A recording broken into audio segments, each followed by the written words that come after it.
Thank you very much. See you tomorrow. Have a nice weekend. We get the weekend off. No, no weekend off. Because the virus doesn't have a weekend off.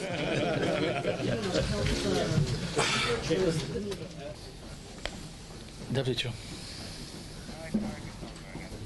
No, I'm starting the press conference, okay? No, sorry. Yes, please send a question. We are starting press conference. Sorry. And you should listen to press conference right now. If you go on our Twitter account, you can listen. Thank you. Yeah. Thank you, Tariq. Good afternoon once again, and thank you for joining us. And 637 days. For the last 2 days, there have been fewer reported new infections in China, which is good news, but at the same time, we caution against reading too much into that. As you know, epi curves can zigzag. The world is facing severe disruption in the market for personal protective equipment. Demand is up to 100 times higher than normal, and prices are up to 20 times higher. As a result, there are now depleted stockpiles and backlogs of 4 to 6 months. Global stocks of masks and respirators are now insufficient to meet the needs of WHO and our partners. WHO estimates that global frontline health emergency responders will require approximately 7 to 10% of market capacity. This percentage may be higher for other critical supplies. Frontline health workers in China require the bulk of PPE supplies. We are appreciative of companies that have taken the decision to only supply masks to medical professionals. There is limited stock of PPE, and we need to make sure we get it to the people who need it most. WHO discourages stockpiling of PPE in countries and areas where transmission is low. We call countries and companies to work with WHO to ensure fair and rational use of supplies and the rebalancing of the market. We all have a part to play in keeping each other safe. I thank you.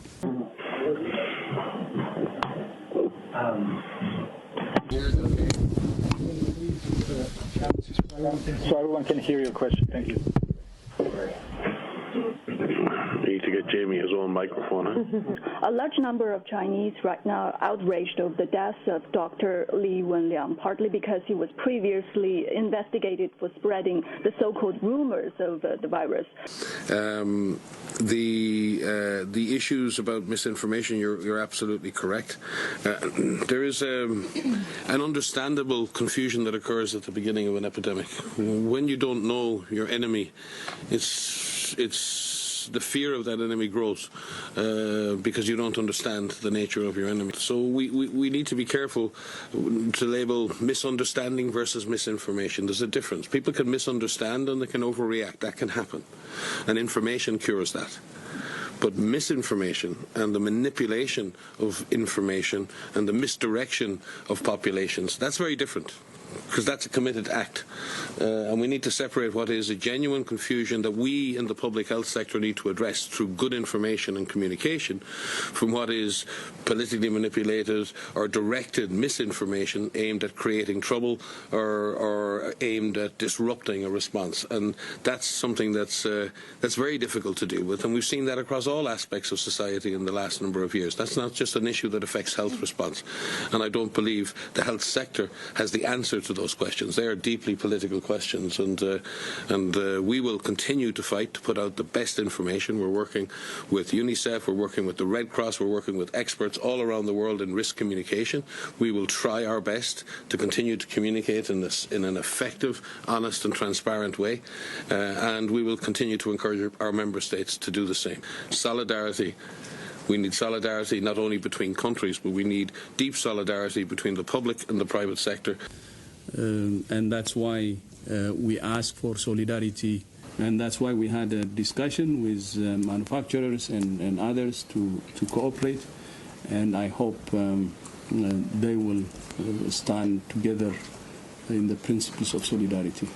Dr. Tedros said in his opening remarks, it's really important that we prioritize the use of these materials for the people that need it most. And these are the healthcare workers who are treating patients.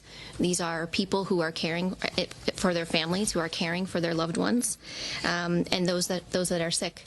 So it's making sure that we prioritize and best use the materials that we have. It's not just the producers, it's the producers of raw materials, it's the producers, it's the distributors, the wholesalers and the retailers, because at every stage of the supply chain there's a possibility for disruption or profiteering or diversion. So this is not an easy problem to solve. There are many players, both on the public and on the private sector, and this is an ideal opportunity for what DG has called for again and again. Yeah, and the other problem relates to that is, as you know, when supply is short and demand is high, then there could be bad practices like hoarding in order to sell them at higher prices, and for people to really understand what fighting an outbreak like coronavirus is, and to uphold the protection of humanity rather than running for their profits. We've seen price increases of up to 100 times for some equipment. We've seen the types of masks that people wear in public, surgical masks and other things. We're talking here more about particular types of masks, FFP2, FFP3, N95 masks that are designed for use in clinical environments. They're the masks that we need to protect. It's the protective gear that people use. You've seen it on the TV. Surgical masks and other things, we have our own views. Masks don't necessarily protect you, and if they can often give a false sense of security. But they do, if you have disease, stop you giving it to someone else. For sure, they help with that.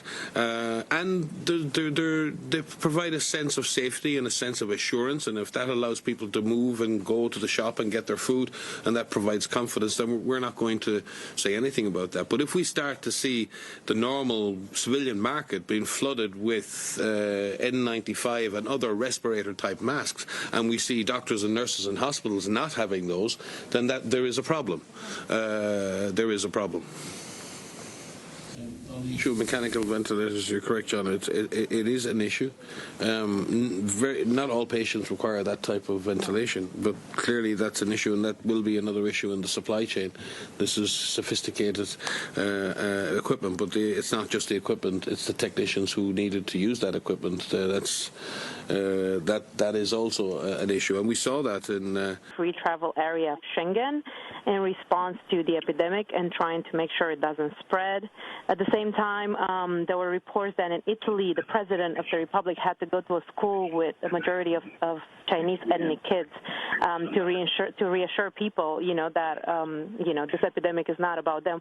Is there something that the WHO can? Thank you very much. Next question is from Lisa Schneering from CIDRAP. Lisa, can you hear us? Yes, thanks for taking my question. I remember during MERS, the hospital outbreaks were a huge... I think to answer, there's absolutely no justification for any form of stigma or profiling regarding people who may or may not have or are suspected to have or have not nCoV. We've seen and witnessed some of this. It's utterly unacceptable. It is unhelpful, and the WHO condemns it, quite frankly. And everybody, including ourselves and governments, need to move quickly to ensure that that kind of stigma is not to continue. Any knee-jerk solutions. I believe solutions are possible. We'll conclude with that. Thanks to everyone watching us online. Dialing in, we will send the audio file shortly. We will also send you audio file from today's presentation during Executive Board meeting on coronavirus, because many of you have asked for that. So that will follow up, and then we see you again tomorrow. We will send details about tomorrow's press conference early morning. Thank you very much. See you tomorrow. Have a nice weekend. We get the weekend off. No? No weekend off. Because the virus doesn't have a weekend off.